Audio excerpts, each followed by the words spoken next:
저는 그 외국에서 일을 하고 돈을 못 받은 부분이 있어서요. 아직도 뭐 지금 진행 중입니다만은 제가 궁금한 것은 그 금액에 대한 부분입니다. 4월 달에 비슷한 세미나에 가서 제가 한번 물어봤는데 거기서는 50억 이상이 돼야만 그걸 저 케이스로 생각한다고 그런 얘기를 들었는데 지금 상사중재위원회에서도 그런 그 금액의 어떤 최소 단위가 있는지 그게 궁금합니다. 이상입니다. 어떤 그 한액이 있거나 그렇지는 않습니다. 근데 혹시나 무슨 계약서에서 청구 금액이 뭐 50억 미만인 경우에는 중재로 갈 수 없고 뭐 그냥 합의를 해서 해결을 한다든지 그런 조항이 없는 한, 그 다음에 대한상사중재원에서 중재를 해서 분쟁을 해결하겠다라는 사후 합의가 서면으로 있으면 뭐 언제든지 그 제기하실 수가 있습니다. 저기 상사중재원에 대해서 제가 몰랐고 그 전혀 그런 내용은 없습니다.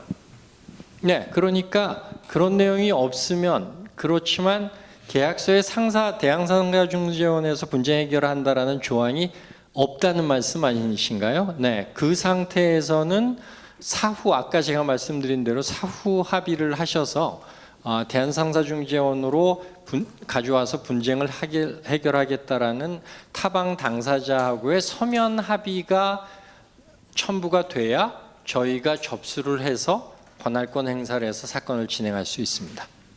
해양대학교 학생 김유진입니다. 그 이란의 페르시아 해협청 PGSA라고 하는데 이걸 설립하고 통과하는 선박들에게 의무적으로 보험을 가입하는 것을 요구하였다고 하는데요. 이렇게 보험료라는 명목으로 사실상의 통행료를 부과하고 있는데요. 이렇게 약간 국제법을 사실상 이렇게 교묘하게 우회하는 이런 작태를 보면서 미국 오펙도 사실 그 해협청을 SCDN 대상으로 지정하고 이란의 통행료를 지불한다면 뭐 보복하는 그런 세컨더리 보이콧 위협도 빠질 수 있다고 하는데 만약 PGSA처럼 제재 대상 국가기관이 당사자인 경우에 관할권의 성립 요건이 어떻게 되는지가 좀 궁금합니다. 일단 그게 분쟁으로 가려면은 그게 무슨 이미 설립되어 있는 무슨 그 법원이라든지 뭐 그런 데서 해결을 하는 경우를 제외하고 중재를 통해서 해결하려면은 사전에 그 중재 합의가 있어야 되고 투자인 경우에는 또 투자자 소속 국가와 투자 유치 국가 간에 이제 사전에 투자 협정이 있어야 되기 때문에 그거를 이제 다 살펴봐야지 지금 답변을 할 수 있다. 그 정도만 말씀드리겠습니다. 조금 전에 저 질문하신 그 호르무즈 그 항해 문제는 이거는 통행의 자유는 국제법 문제이기 때문에 여기서 다룰 문제는 아니라고 봅니다.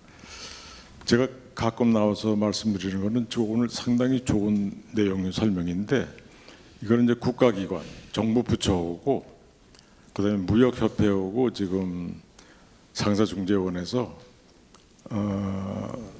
설득하고 교육을 많이 시켜야 된다. 왜냐면 상당히 좋은 저 프로젝트 앞으로 굉장히 많이 나올 것 같습니다. 특히 중동도 그렇고 미국도 그러고 그러면 그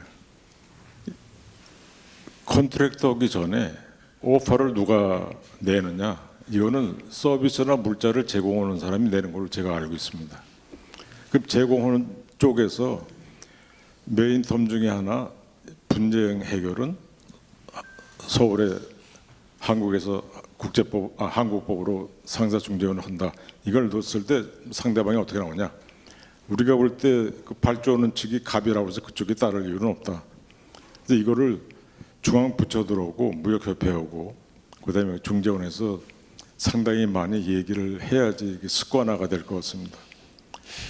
또 하나는 그런 이제 발주한 데 대한 컨트랙트만 지금 중점적으로 오시는데 제가 경험을 많이 해보니까 컨트랙트 한 후에 보통 3년, 5년, 7년 정도입니다. 프로젝트라는 게. 그렇게 오래 갑니다. 오래 갈 때 문제가 생기는 건 어디냐? 98 내지 99%가 해상 운송입니다. 그럼 여기서 일어나는 분쟁은 어떻게 할 거냐? 이거 전혀 신경 안 씁니다. 항공 화물로 가거나 철도로 가는 거는 제가 지금까지 볼 때는 한 1% 정도. 그래서 지금 해운 문제가 가장 중요합니다. 그러면 한 130년, 40년 역사의 해운, 외양 해운 역사에 짐을 실으면 선화증권을 발행합니다. 그럼 선화증권의 분쟁 조항은 선화증권을 발행한 선사의 본사가 있는 수도에서 법원에서 해결하기로 되어 있습니다. 근데 그거를 제가 이제 20몇 년 전에 그 조항을 고쳤거든요. 제가 해운회사에 있었기 때문에. 그래서 그게 굉장히 중요하고, 그다음에 해운회사가 또 골치 아픈 거는 자기가 직항으로 가지 못하고 싱가포르나 뭐 이런 데 저 환적을 하기 때문에, 미국도 마찬가지고, 그럴 때 문제는 그 해운회사가 이제 문제를 해결하면 되는 거고, 내려서도 또 이제 그 파이널 데스티네이션까지 갈 때까지 여러 가지 분쟁이 많습니다. 요즘 지연되는 것도 있고, 품목이 잘못된 것도 있고, 도난당한 것도 있고, 뭐 파손되는 거 별의별 게 많습니다. 그럼 이 건에 대해서는 그 수주 건설 컨트랙트 한 이후에 굉장히 많이 시달리는데, 많은 그 건설회사뿐만 아니라 원자재를 사고 팔고 하는데, 이게 가장 큰데 이쪽은 별로 신경 안 쓰시는 것입니다. 그래서 매번 나와서 제가 말씀드리는 게 이런 거입니다. 그리고 아까 건설 협회 그 연구원도 계시는데, 이란 쪽에는 제 기억에 제가 관여했기 때문에 개인적으로 6, 7년 전인가요? 트럼프 미국 대통령이 일기 때 그 원유 수출을 중단한 이후에 이란에서 발주하려고 하거나 발주 중인 프로젝트가 중단된 게 1,704건이 있다고 파이낸셜 타임스가 보도한 게 있습니다. 그래서 앞으로도 그 건이 제대로 살을지, 아니면 추가로 지금 전쟁 때문에 파손된 것 플러스 하면 이란만 하더라도 한 수천 건의 여러 가지 프로젝트가 있지 않을까. 그래서 이쪽도 많이 관심 써주시는 게 좋을 것 같습니다. 이상입니다. 대표이사님께서 잘 아시는 것처럼 BL 같은 경우는 과거에는 다 외국 비례 젠컨 폼들이 여러 개 있어 다 외국계에서 중재를 하거나 재판을 하게 돼 있는데, 지금 노력하셔서 한국에서 발행하는 마스터 BL의 경우는 대한상사중재원이 많이 들어가 있고요. 그래서 이제 그거는 EPC 컨트랙터나 다른 거하고는 별도로 운송계약과 관련된 문제인데, 중재원에서도 그 부분에 관해서 굉장히 신경을 많이 쓰셔갖고 그런 분야의 사건도 많이 하시려고 노력하는 것으로 알고 있습니다. 그 조언 주신, 고견 주신 거 저희가 열심히 명심해서 그 분야의 분쟁도 잘 다루도록 하겠습니다.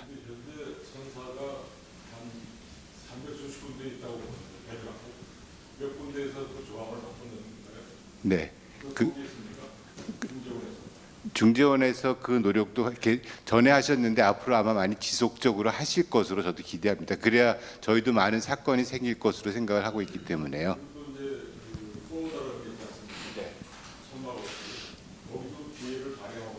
네. 그렇죠. 포워더 비엘을 바꾸는 것까지는 굉장히 많은데, 저희가 이제 포워더들끼리도 보면은 연합회가 있더라고요. 그쪽에 대한 교육도 한번 저희가 고려하도록 그렇게 하겠습니다. 한 가지 궁금한 게, 그 영미법계 중재인과 그 대륙법계 중재인 간에 저희가 어떤 기준을 가지고 선택을 하는 게 좋을지, 그리고 차이가 뭔지를 미리 좀 알 수 있으면 어떨까 싶어서 질문드립니다. 네, 형법에 따라서는 미국 법의 영향을 많이 받은 것들이 상당히 있습니다만, 이 분쟁 절차와 관련해서는 우리가 대륙법계 입장을 취하고 있으니까요. 그렇게 했을 때 대한상사중재원 KCAB 인터내셔널을 선택하는 거에 장점이 뭐냐, 다른 기관으로 하는 것보다 더 나은 점이 뭐냐라고 하는 것이 지금 질문하신 거하고 관련이 됩니다. 제가 아까 편들어 주겠다는 건 아닙니다라고 말씀드린 것처럼, 중재인을 중재기관이 선정을 할 땐 당연히 공평무사하고 그 중립적인 능력 있는 중재인을 선정을 해야 되죠. 만약에 당사자들이 합의에 실패해서 특히 의장 중재인을 선임할 때는. 그런데 KCAB 저희 입장에서는 이 분쟁이 국제 분쟁이다 보니까 한국 기업과 그 다음에 다른 나라의 기업 간의 분쟁일 거고, 다른 나라가 대륙법계인 기업인 경우도 있겠지만 또 영미법계인 경우도 있을 겁니다.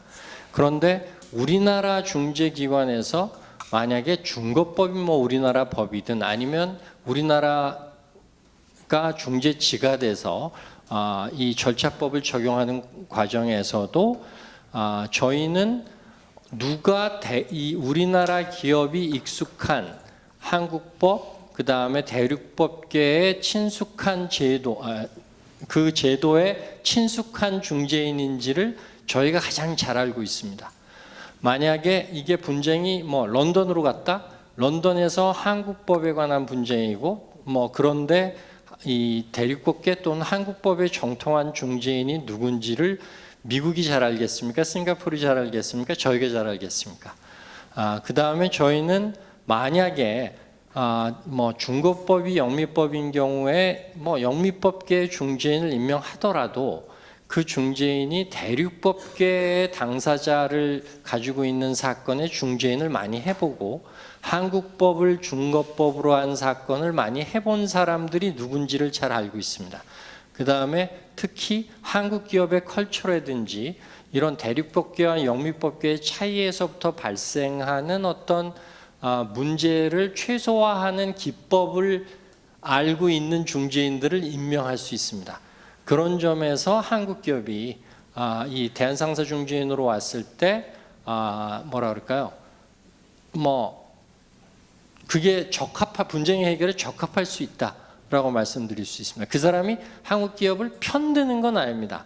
부당하게 져야 될 사건을 이기게 만들 수는 없습니다. 그렇지만 절차의 진행 과정에서 한국 기업이 생소함을 느끼고 불편함을 느끼고 납득하지 못하는 방식으로 절차를 진행하거나 이 분쟁의 어떤 결론을 내리는 것이 한국법에 대한 어떤 무지라든지 대륙법에 대한 어떤 무지의 소치에서 납득할 수 없는 결정을 내릴 만한 중재인, 그런 중재인은 저희는 가급적 임명을 하지 않습니다. 이제 그런 점에서 어떻게 보면은 뭐 편드는 게 아니고요, 공정하게 합리적으로 효율적으로 분쟁을 해결할 수 있는 중재인을 저희가 임명할 수 있다는 거죠. 예, 그걸 말씀드리고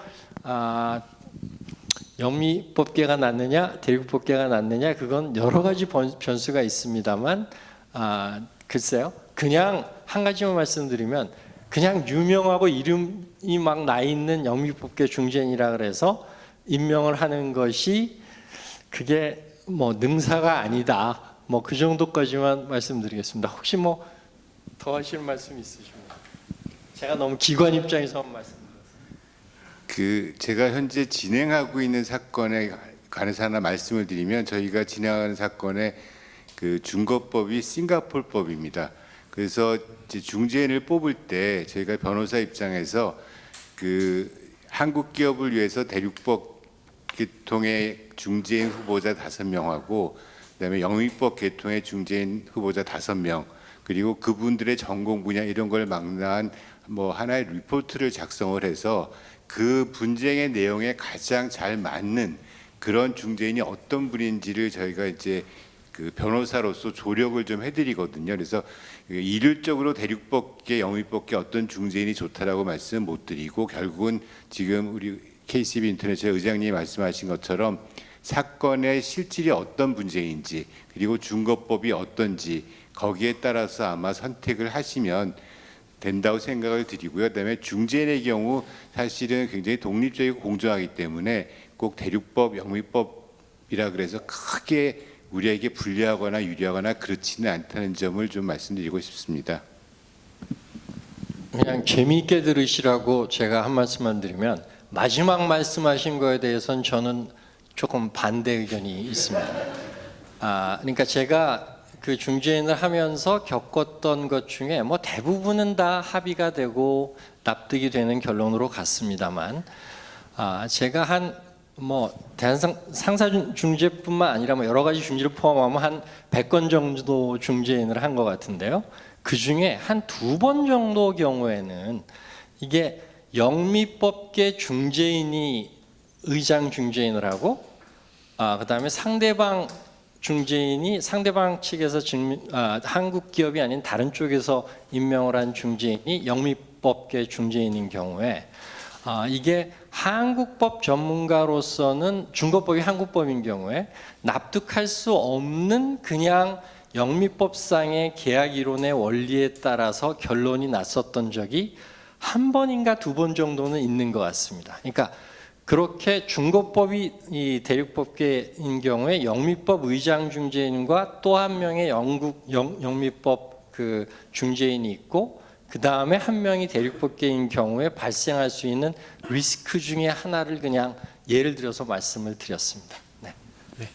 아까 질문. 예. 수력발전소 수문 개선 공사를 하고 있습니다. 1960년대 발전소가 건설이 됐는데 그 수문을 발전소 가동 이후에 아직도 한 번도 안 내렸는데 그 요번에 이제 공사를 하면서 발전소 바닥에 있는 쓰레기를 이제 청소하는 것까지 저희한테 이제 스콥이 잡혀 있어가지고 그 모든 이제 수문 개선이라든지 모든 걸 하고 있었는데 발전소 수문 내려가는 부분에 옹벽 부분에 콘크리트가 구조물이 붙어 있어요. 그래서 그게 그 발주처에서는 그것도 쓰레기니까 우리가 치워야 된다. 우리는 그 발전소 수문 벽에 붙은 콘크리트가 어떻게 쓰레기냐? 그건 쓰레기가 될 수가 없다. 그렇기 때문에 이건 설계 변경으로 우리가 그 변경 금액을 줘야 된다 이렇게 하니까 발주처에서는 그렇게 할 수가 없으니까 국제상사 중재원으로 가야 된다 이래 가지고 지금 현재 가는 거는 서로가 협의가 됐어요. 근데 영국 그 중재원으로 간다고 하더라고요. 근데 여쭙고 싶은 거는 우리 측 변호사를 이제 그쪽에 발주처도 이제 EPP라는 그 에너지부 거기서도 변호사를 살 테고 우리도 변호사를 사야 되는데 그쪽에서 그 키르키즈 현지 변호사를 추천을 해줘요. 그래서 저희가 우리나라 사람도 아닌데 과연 그 사람이 우리 편을 들고 할 수 있는 것인지, 그래서 만약에 한다면 대한상사 중재원에서 뭐 우리가 문의를 드려야 되는 거니 아니면 여기 법무부니 율충 같은 이런 데에 상담을 해야 되는 건지 여쭙고 싶습니다. 일단 뭐 변호사하고 상담을 하셔야 될 것 같고요. 네, 지금 말씀하신 걸 들어보니까 그러니까 이게 대한상사중재원이 아니고 다른 데 외국 중재기관에 합의를 한 경우에 이런 애로가 있을 수 있다라는 거를 지금 바로 그 잘 설명을 해 주신 것 같습니다. 지금 뭐 중재 합의가 근데 뭐 런던 중재기관으로 되어 있다라고 하면은 그쪽 발주처가 설득이 되지 않는 한 대한상사중재원으로 가져오기는 좀 어려울 것 같이 보이네요. 네. 근데 뭐 그런 걸 포함해서 조금 변호사 조언을 받으시는 게 필요할 것 같습니다. 혹시 뭐 추가로 하실 말씀 있으실지? 제가 지금 말씀드리면 수입 노력을 하는 거라서 말씀 못 드리고 기회가 되시면 한번 도움을 요청하시면 제가 아는 범위 내에서 도움을 드리겠습니다. 예, 감사합니다. 질문. 네. 추가 SM 파워텍 관리 이사인데요. 저희가 지금 키르키즈에서 진행하고 있는 프로젝트가 총 3개입니다. 그 중에 하나가 지금 중국 업체하고 컨소시엄으로 진행을 하고 있는데 지금 분쟁을 가게 될 것 같다라는 지금 상태에 있어요. 중국 기업과의 사이에서요? 예, 아니면? 저희가 그러니까 파트너사죠. 이제 저희가 그러니까 EPC 중에 저희가 이제 컨스트럭션을 하고 이제 프로큐먼트를 중국 회사에서 하는데 그 중국 회사에서 디자인하고 그 제품 납기를 1년 이상 끄는 바람에 저희가 그 간접비나 이런 손해들을 봤거든요. 근데 그 분쟁을 하기 위해서 뭔가 이제 자료를 준비하거나 하고 있는데 이게 뭐 그 뭐라고 해야지? 그 타이밍이 중요하잖아요. 그 분쟁을 그러니까 클레임을 걸기 위한 그 타이밍이라든가 그런 것들에 대해서 좀 이렇게 상담을 받을 수 있다거나 뭔가 좀 할 수 있는 그런 게 서비스라고 표현할까요? 그게 있는지 좀 여쭤보고 싶습니다. 예, 그런 거는 이제 변호사한테 이제 질문을 하셔야 될 것 같고 저희가 해드릴 수 있는 거는 지금 이게 분쟁 해결 조항이 뭐 발주처하고의 계약이 뭐 영국으로 가게 돼 있으니 이쪽도 영국으로 되어 있는데, 즉 중국 기업과의 계약도 영국에 가서 해결하는 거로 되어 있는데, 중국이나 뭐 우리나라나 다 동아시아에 있는데 런던까지 가가지고 거기서 해결하려면 여러 가지가 적합하지 않으니 그냥 사후 분쟁 해결에 대한 합의로 KCAB 와서 만약에 하게 되면은 비용이나 뭐 여러 가지 면에 있어서 그럴 수 있으니 어떤 식의 분쟁 해결 조항을 제안을 하고 어떤 식의 분쟁 해결 조항을 합의를 하면 우리가 이거를 처리해 드리겠습니다. 그 다음에 저희는 어떤 비용이 어느 정도 들고 뭐 어떤 식으로 처리를 할 수 있습니다라는 거를 저희가 안내해 드릴 수 있을 것 같습니다.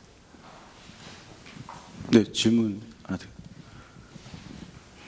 GS건설의 이병욱이라고 합니다. 저 2008년부터 지금 계속 해외 인프라 사업을 하고 있고요. 그 싱가포르 중재랑 베트남 중재를 최근에 제가 좀 경험이 있어서 좀 말씀을 드립니다. 오늘 이렇게 강의를 해주신 거를 좀 요약을 한다라고 하면 장승화 의장님께서는 KCAB가 좋다, 뭐 결론적으로. 그다음에 백윤재 백 변호사님께서는 KCAB를 활용한 성공 사례를 말씀을 해주셨고요. 원 변호사님께서는 그러면 KCAB를 어떻게 활용할 수 있는지, 계약서를 어떻게 바꿀 수 있는지에 대한 이 세 가지 포인트로 생각이 듭니다. 근데 인프라 같은 경우에는 지금 해외 도급 사업에 그 중재의 명단이 아예 박혀 있어요. 뭐 SIAC로 한다, 뭐 베트남 같은 경우는 비약으로 한다라고 해서 저희가 사실 바꿀 수 있는 방법은 없습니다. KCAB가 저도 사실 제가 이렇게 업무를 하면서 저도 오늘 처음 KCAB라는 것을 접하게 됐고요. 이 부분에 대해서 만약에 정말 중재를 여기서 했었다고 하면 정말 많은 큰 도움이 됐었을 거다라는 아쉬움이 남기도 합니다.